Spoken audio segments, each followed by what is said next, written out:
Welcome to Silent Crime Case, where we unravel real-life mysteries and chilling crimes. Today's case centers on Emily Turner, a former ballet dancer whose life spiraled into paranoia and violence, resulting in the tragic death of her husband, Michael Evans.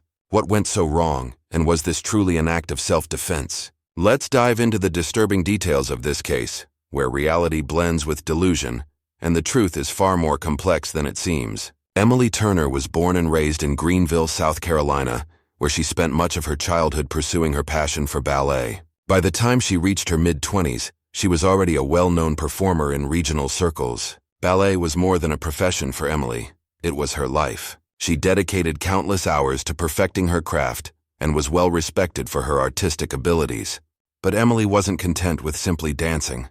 She dreamed of one day establishing her own ballet company, a company that would break the norms of the industry and offer opportunities to underrepresented dancers.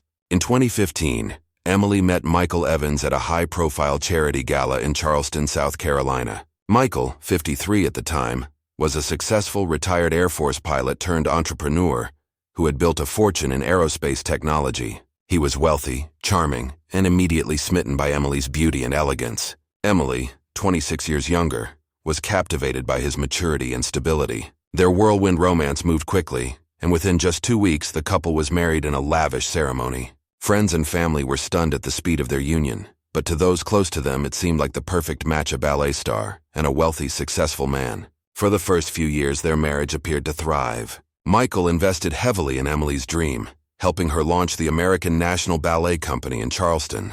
The company showed early promise, and Emily's vision for it was bold and progressive. However, running a ballet company came with immense stress, and the pressures of managing finances, hiring dancers, and staging performances soon overwhelmed her. As the pandemic of 2020 hit, the ballet company faced financial ruin, forcing Emily to shut it down.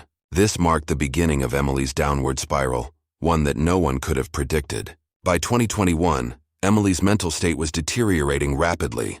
The stress of losing her ballet company, coupled with the isolation brought on by the pandemic, had taken a toll on her. She became increasingly paranoid, convinced that those around her were conspiring against her, most notably, her husband Michael. She accused him of sabotaging her dreams, poisoning her food, and tracking her every move. Her once vibrant and confident personality shifted into one marked by anxiety and fear. Friends began noticing these changes, but they struggled to understand the depth of Emily's paranoia. Michael, however, was determined to support his wife. Despite her growing accusations, he remained patient, often brushing off her erratic behavior as stress. But Emily's accusations were not minor. She claimed that Michael was trying to kill her, and that he had been slowly poisoning her for months. She started eating separately from him, avoiding food he prepared and drinking only from bottles she opened herself. Friends would later recall that she would even bring her own food and drinks to gatherings, afraid that Michael might have tampered with anything.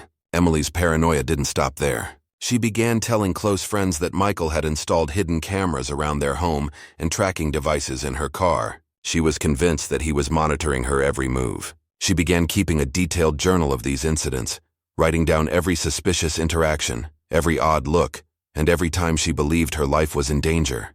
As the months went on, her journal became more and more filled with delusions. But to Emily believed that Michael had poisoned Rebecca too, though no one else, including the authorities, found any basis for this claim. By the fall of 2021, Emily was unraveling completely. She had confided in friends that she was planning to leave Michael and move back to her mother's home in Maryland. Secretly, she had rented a storage unit in Baltimore and had begun moving personal belongings and valuables there. She also opened a separate bank account, into which she transferred money from their joint accounts, preparing for her escape. Emily wanted out, but she didn't want Michael to know what she was planning. Unbeknownst to Michael, Emily had already consulted with a divorce lawyer and was planning to take their daughter with her when she left. However, Michael wasn't aware of Emily's full intentions. He believed that they could work through their issues, and that the upcoming move to Maryland would be a fresh start for them, a way to heal their broken relationship. He was hopeful that by getting away from their old life in Charleston, they could rebuild what had been lost. But Emily had no intention of starting fresh. She saw only one way out. On the evening of October 19, 2021, the couple had another argument. According to Emily, Michael had been pressuring her to commit to the move, insisting that it was the only way they could save their marriage. Emily, however, was done. During the argument, she claimed that Michael became physically aggressive, grabbing her arm and preventing her from leaving the bedroom.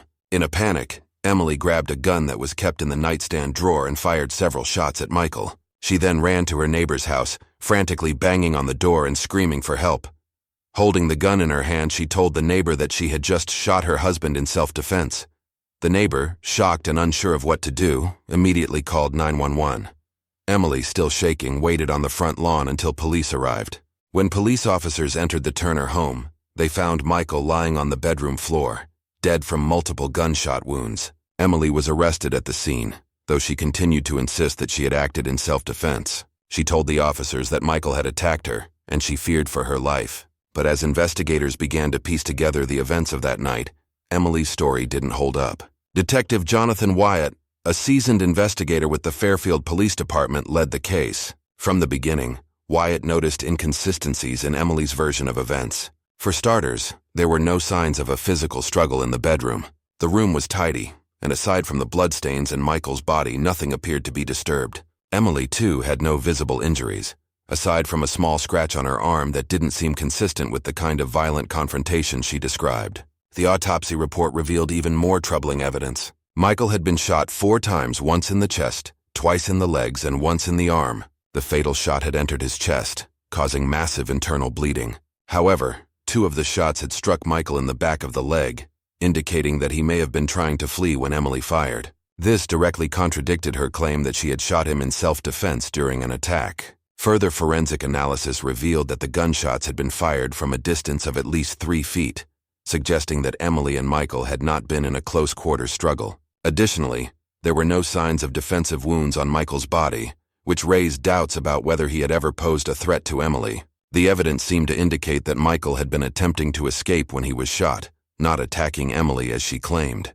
As the investigation continued, more details about Emily's mental state and behavior in the months leading up to the shooting came to light. Her journal, which investigators found in the bedroom, painted a disturbing picture of a woman consumed by paranoia. In her entries, Emily described her growing belief that Michael was trying to kill her, detailing specific instances where she believed he had tampered with her food or drinks. She also wrote extensively about her fear that Michael was tracking her every move, documenting each time she thought she was being followed or watched. Emily's paranoia had reached such a level that she had started preparing for what she believed was an inevitable confrontation.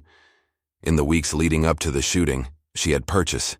They presented the forensic evidence, which showed that Michael had been shot from a distance and that the wounds were inconsistent with a struggle. Manning painted Emily as a woman who had become so consumed by her paranoia and desire to escape that she saw no other option but to kill her husband.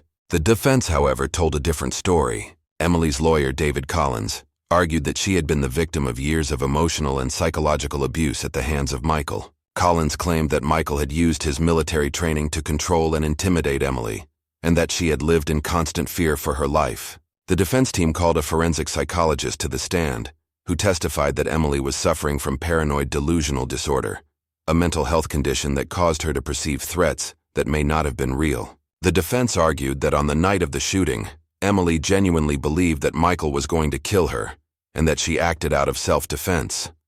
They pointed to her journal entries as evidence of her fear, arguing that Emily had been documenting her experiences in an attempt to protect herself in the event that something happened to her. The trial, which began in February 2024, was highly publicized, with national media outlets covering every twist and turn. For weeks, the courtroom was packed with reporters, spectators, and family members from both sides, eager to see how the case would unfold. Testimonies from forensic experts, psychologists, and close friends of the couple painted a complex picture of a marriage that had unraveled beyond repair. On March 17, 2024, after 3 weeks of testimony and deliberation, the jury returned with a verdict.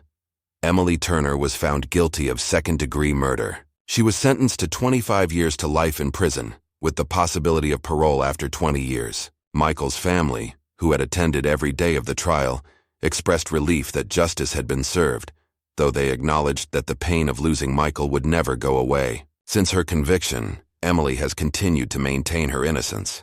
From her prison cell, she insists that she acted in self-defense and that Michael was a dangerous man who had been plotting to kill her. She has filed an appeal, claiming that her legal team failed to adequately present her history of mental health struggles and the years of emotional abuse she endured at Michael's hands. But for now, Emily remains behind bars, her once promising future as a ballet dancer and entrepreneur forever lost. And that's the tragic case of Emily Turner, a woman whose life spiraled out of control, leading to the death of her husband and her eventual downfall. What do you think? Was Emily truly a victim of abuse, or was there something more sinister at play? Let us know your thoughts in the comments below. If you're interested in more real-life crime stories, don't forget to like, subscribe, and hit the notification bell so you never miss an episode.